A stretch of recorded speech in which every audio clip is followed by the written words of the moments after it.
लोकसभेला महाराष्ट्रात महायुतीचा पराभव झाल्यानंतर भाजपमधून काहींनी अजित पवारांना कारणीभूत ठरवलं होतं। त्यानंतर आता विधानसभेला महायुती विजयी झाली असली तरी शिंदेंच्या नेत्यांकडून अजित पवारांना टार्गेट केलं जात आहे। त्यासाठी पाहूयात हा रिपोर्ट। जर आम्ही त्यावेळेस त्यांना घेतलं नसतं तर शिवसेनेलाही 100 जागापर्यंत मिळाल्या असत्या। समजा गुलाबरावांनी ते बरोबर नसते तर आमच्या 100 आल्या असत्या। गुलाबरावांनी गुलाबरावांसारखं राहावं, जुलाबराव होऊ नये। अशा प्रश्नाची उत्तर नसतात। कधी कधी एखादा नेता कार्यकर्ता भावनेत काहीतरी बोलतो। लोकसभेच्या पराभवाचं खापर भाजपच्या अनेक लोकांनी अजित पवारांवर फोडलं। त्यानंतर आता विधानसभेत मिळालेल्या कमी जागांवरून शिंदेंच्या नेत्यांकडून अजित पवारांना खलनायक ठरवलं जाते। एरवी बार्गेनिंगमध्ये दादागिरीसाठी ओळखल्या जाणाऱ्या अजितदादांनी ना मुख्यमंत्री पदावर दावा सांगितला, नाही त्यांनी गृह खात्यासाठी आग्रह धरला। लोकसभेत वाट्याला फक्त 4 जागा येऊनही दादांचा गट रुसला नाही आणि विधानसभेत फक्त 59 जागा मिळून सुद्धा नाराजीचा एकही शब्द काढला नाही। पण तरी महायुतीमध्ये पराभवाचे खलनायक आणि मोठ्या विजयातले अडसर सुद्धा अजित पवारच असल्याची विधानं होत आहेत। निश्चितपणाने या ठिकाणी अजितदादा पवारांना ज्यावेळेस घेतलं त्यावेळेस आम्ही विरोध केला नाही। ज्यावेळेस हिंदुत्व म्हणून आपण एकत्र आलो पण तरी सुद्धा अजितदादांना घेतलं गेलं, आम्ही त्याचा विरोध केला नाही। जर आम्ही त्यावेळेस त्यांना घेतलं नसतं तर शिवसेनेलाही 100 जागापर्यंत मिळाल्या असत्या आणि आम्ही 100 जागांवर राहिलो असतो। ठीक आहे, आता गुलाबरावचं ते मत आहे। समजा गुलाबरावांनी ते बरोबर नसते तर आमच्या 100 आल्या असत्या। आहे का त्याच्यामध्ये चांगल्या निर्णयाचं फलित जे आहे ते महायुतीला मिळालं। त्याच्यामध्ये एक पक्ष असता तरी त्याला तेवढंच मिळाले असते, एवढं मोठं यश।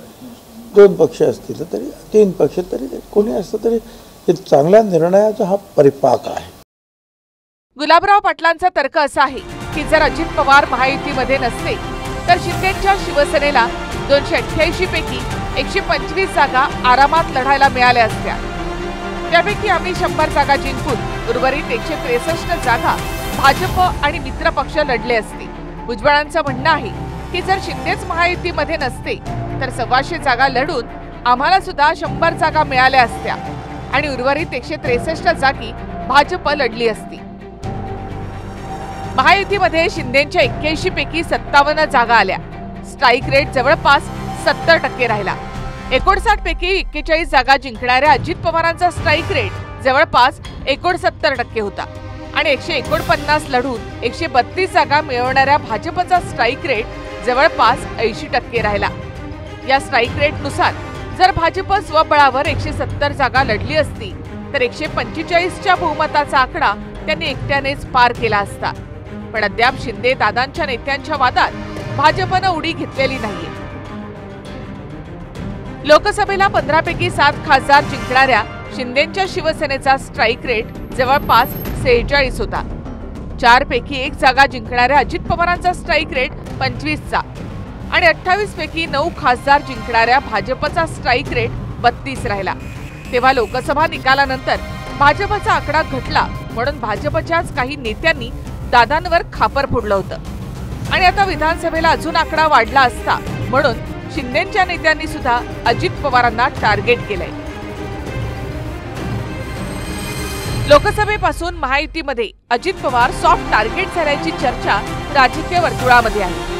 कारण अजित पवारांनी 41 जागा जिंकल्या असल्या तरी त्यांचे काही उमेदवार भाजपमधून आयात केले होते। प्रचाराच्या दरम्यान सर्वच पक्षामध्ये बड्या नेत्यांचे प्रवेश होत असताना अजित पवार गटात कोणत्याही मोठ्या नेत्याचा प्रवेश झाला नाही म्हणून हार हो वा जीत लोकसभेनंतर आता शिंदेंच्या सेनेकडून अजितदादाच कारणीभूत ठरवले जात आहे। गुलाबराव पाटलांना मी आभार व्यक्त करतो की त्यांनी एखादी विधान केलं नाही की भारतीय जनता पार्टीचे जेवढे खासदार देशामध्ये निवडून आल्यात त्या आमच्यामुळे निवडून आल्यात, या देशामुळे मोदीजी पंतप्रधान जे झाल्यात त्या आमच्यामुळे झाल्यात असं त्यांनी विधान केलं नाही। त्याबद्दल त्यांचे आभारी व्यक्त करतो। गुलाबराव पाटलांनी जुलाबराव पाटलासारखं वागू नये, आम्हालाही त्या ठिकाणी बोलता येतं। गुलाबराव पाटलांनी पुढच्या वेळी विधान करत असताना आपल्या भाषेवर तारतम्य ठेवावं, कारण तुमची किती कॅपॅसिटी हे आम्हालाही माहीत आहे, पण बोलायला माध्यमाच्या समोर बोलायला भाग पाडू नये। हो, अशा कपोकल्पित प्रश्नाचं कधी प्रतिक्रिया उत्तर दिलं जातं का हो? प्रत्येकाला असं वाटतं, म्हणून मला वाटतं की अशा प्रश्नाची उत्तर नसतात. कधी कधी एखादा नेता कार्यकर्ता भावनेत काहीतरी बोलतो, तशा पद्धतीने हे प्रश्न, या प्रश्नाला फार उत्तर देण्याची आवश्यकता नसते. बरोबर आहे ना त्यांचं म्हणणं की जर दादा त्यांच्यासोबत नसते तर त्यांचे महायुती म्हणून जे जागा आहे त्या वाढल्या असत्या, शिवसेनेच्या कदाचित वाढल्याही असत्या. त्याच्यामुळे वाटा पडलाय आता त्यांच्या सगळ्याच गोष्टींमध्ये, हिस्से वाटे झालेले आहेत आणि तो वाटा देणं कदाचित आता जीवावर येत असेल. हे तर सुरुवात आहे. अजून भविष्यात काय होतं ते सगळेच बघा. भरपूर वाद होणार. रवी गोरे, TV9 मराठी, जळगाव.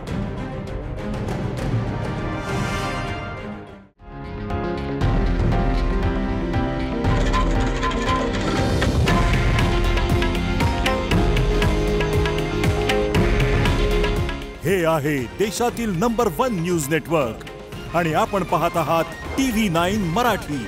काळजी तुमची, हित महाराष्ट्राचं.